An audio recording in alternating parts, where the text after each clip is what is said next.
صاحب کا سوال ہے کہ اگر کوئی صاحب جمعے کی نماز میں اتحیات میں شامل ہوتے ہیں تو آیا ان کو جمعے کی نماز پڑھنا ہوگی یا کہ وہ ظہر کی نماز پڑھیں گے؟ آیا ان کا جمعہ یہ تصور ہوگا یا کہ وہ ظہر کی نماز پڑھیں گے چونکہ وہ اتحیات میں آ کر امام صاحب کے ساتھ شریک ہوئے ہیں؟ سب سے پہلے تو میں عرض یہ کرنا چاہوں گا کہ دیکھیں، جمعے کا دن ہفتے بعد آتا ہے اور رسول اللہ صلی اللہ علیہ وسلم نے فرمایا ہے کہ یہ دنوں میں انتہائی افضل دن ہے، اور اسی دن اللہ تعالیٰ نے آدم علیہ السلام کو پیدا فرمایا اور اسی دن ان کو جنت سے چلے جانے کا حکم دیا گیا اور اسی دن قیامت ہوگی۔ تو اور جمعے والے دن ایک ایسی گھڑی ہے، ایک ایسے چند لمحات ہیں کہ جو انتہائی قبولیت کے ہیں، صحیح مسلم کی روایت میں موجود ہے، اور اسی لیے نبی علیہ السلام کا فرمان ہے کہ جو شخص جمعے کی ادائیگی کے لیے سب سے پہلے یعنی امام صاحب کے خطبہ شروع کرنے سے پہلے مسجد میں آتا ہے، گویا کہ اس نے اونٹ کی قربانی اللہ کے ہاں پیش کی ہے، یعنی اتنا اسے ثواب ملتا ہے، اور جو اس کے بعد آتا ہے تو وہ گائے کے برابر جس طرح اس نے گائے کی قربانی کی اللہ کے راستے میں، یعنی اتنا ثواب اسے ملتا ہے، اور جو اس کے بعد آتا ہے تو اسے بھیڑ بکری کے برابر، اور جو اس کے بعد آتا ہے تو اسے انڈے کی قربانی کے برابر ثواب ملتا ہے۔ تو اور اس لیے نبی علیہ السلام نے تنبیہ بھی فرمائی ہے، بلکہ سخت الفاظ میں لوگوں کو ڈرایا بھی ہے کہ جو شخص جمعہ چھوڑ دیتا ہے جان بوجھ کر، یعنی اس کے پاس کوئی شرعی عذر نہیں ہوتا، یعنی وہ یا تو مسافر نہیں ہے یا بیمار نہیں ہے یا کوئی ایسا اس کے پاس شرعی عذر نہیں ہے جس کی وجہ سے وہ جمعہ چھوڑ سکتا ہو، بلا وجہ خواہ مخواہ جمعہ چھوڑتا ہے، تو آپ علیہ السلام نے فرمایا کہ اس کے دل پر سیاہ قسم کا نقطہ لگ جاتا ہے، اور جب وہ 4 جمعے مسلسل چھوڑ دے تو وہ پورے کا پورا دل سیاہی مائل ہو جاتا ہے، یعنی اس کا دل کالا اور سیاہ ہو جاتا ہے۔ تو اس لیے مسلمان کو کوشش کرنا چاہیے کہ سستی اور کوتاہی ہرگز نہ کرے، ممکن حد تک اگر اس میں یہ کوتاہی موجود ہے تو اس کا ازالہ ضروری ہے۔ اچھا، یہ پہلی بنیادی بات تھی، یعنی کبھی اگر ہو جائے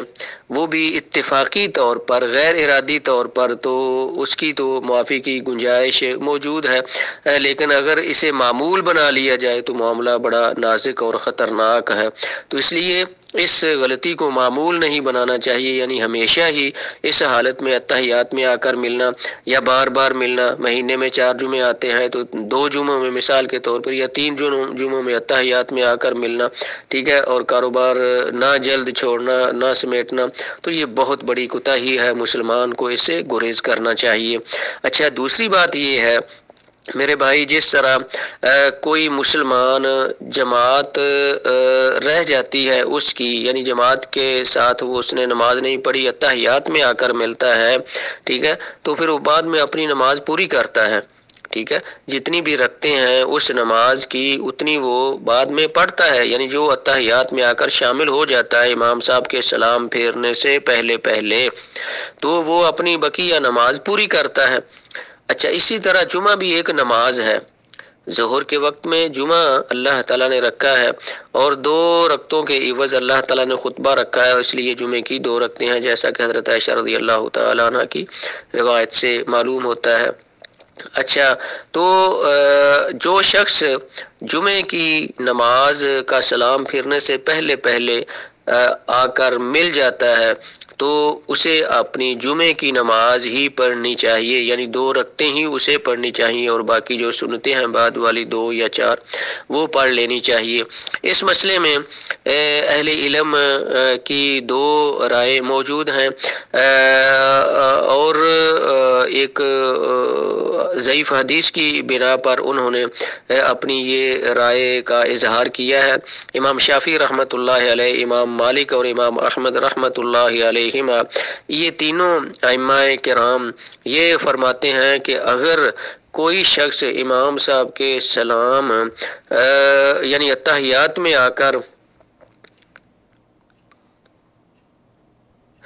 امام صاحب کے یعنی اتحیات میں آ کر شامل ہوتا ہے تو وہ ظہر کی نماز پڑھے گا، چونکہ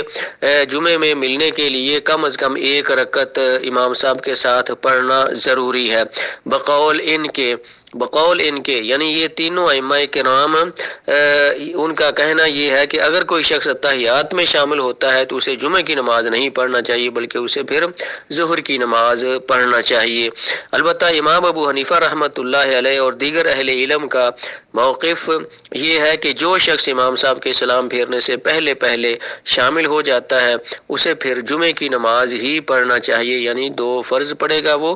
اور پھر سنتیں پڑھے گا جو جمعے کی بعد والی سنتیں ہیں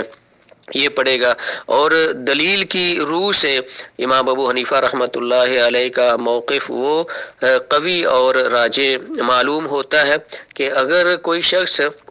امام صاحب کے سلام پھیرنے سے پہلے شامل ہو جاتا ہے اور امام صاحب کی اقتداء میں اس نے اپنی یہ نماز شروع کر لی ہے تو اب اسے یہ جمعے کی نماز ہی مکمل کرنی ہے، یعنی ظہر کی 4 رکعتیں وہ نہیں پڑھے گا بلکہ وہ جمعے کی نماز ہی پڑھے گا۔ البتہ امام شافعی اور امام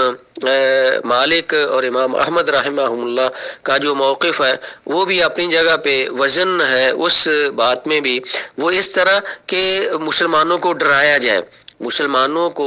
جائے تاکہ وہ بلا وجہ جمعے کی ادائیگی کے لیے تاخیر نہ کریں، اور قرآن کریم بھی یہی فرماتا ہے کہ یا ایھا الذین آمنوا اذا نودی للصلاۃ من یوم الجمعۃ فاسعوا الی ذکر اللہ، کہ جب جمعے کے لیے اذان ہو جائے تو اپنا ہر قسم کا کاروبار ختم کر کے یا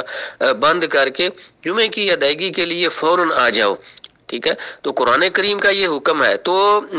امام شافعی اور جو دیگر ائمہ کرام ہیں ان کے ہم خیال ان کا موقف اپنی جگہ ہے تاکہ لوگ سستی نہ کریں، اور امام ابو حنیفہ رحمۃ اللہ علیہ کا موقف اپنی جگہ وہ بجا ہے تاکہ جو آدمی عذر والا ہے اس کو یہ گنجائش ملنی چاہیے کہ وہ ظہر کی نماز پڑھنے کی بجائے جس نے امام صاحب کے ساتھ نماز شروع کر لی ہے، خواہ وہ اتحیات میں شامل ہوا ہے اسلام پھیرنے سے پہلے وہ جمعے کی نماز ہی پڑھے گا۔ تو دونوں رائے اپنی اپنی جگہ پہ بالکل درست ہیں، لیکن وہ پہلی بات جو میں نے بنیادی بات کی ہے اس پر ضرور ہر مسلمان کو غور و فکر کرنے کی ضرورت ہے۔ آدمی جمعے کی نماز جمعہ شروع ہونے سے پہلے یعنی جائے اور تحیۃ المسجد پڑھے یا 2 رکعتیں کر کے جتنی بھی اللہ توفیق دے، 2 رکعتیں 4 رکعتیں 6 رکعتیں وہ پڑھے اور پھر ذکر اذکار کرے۔ حدیث میں آتا ہے کہ مسجد کے دروازے پر فرشتے رجسٹر لے کر کھڑے ہوتے ہیں، اور جو جمعے سے پہلے آتا ہے شخص یعنی کہ امام صاحب کے خطبہ شروع کرنے سے پہلے آتا ہے تو اس کا نام وہ لکھ لیتے ہیں اس رجسٹر میں، اور جو جمعہ خطبہ شروع ہونے کے بعد میں آتا ہے تو فرشتے پھر اس کا نام اس رجسٹر میں نہیں لکھتے، البتہ وہ خالی پھر وہ نمازیوں کی فہرست میں اس کا نام شامل کر لیا جاتا ہے، ٹھیک ہے۔ تو یہ ایک اعزاز ہے اس مسلمان کے لیے جو جمعے کی نماز کے لیے جلد تیاری کر کے سنت کے مطابق مسجد میں آنے کی کوشش کرتا ہے، اور یہ کمی بیشی جو بھی جس مسلمان میں بھی ہو اسے دور کرنے کی ضرورت ہے، واللہ عالم۔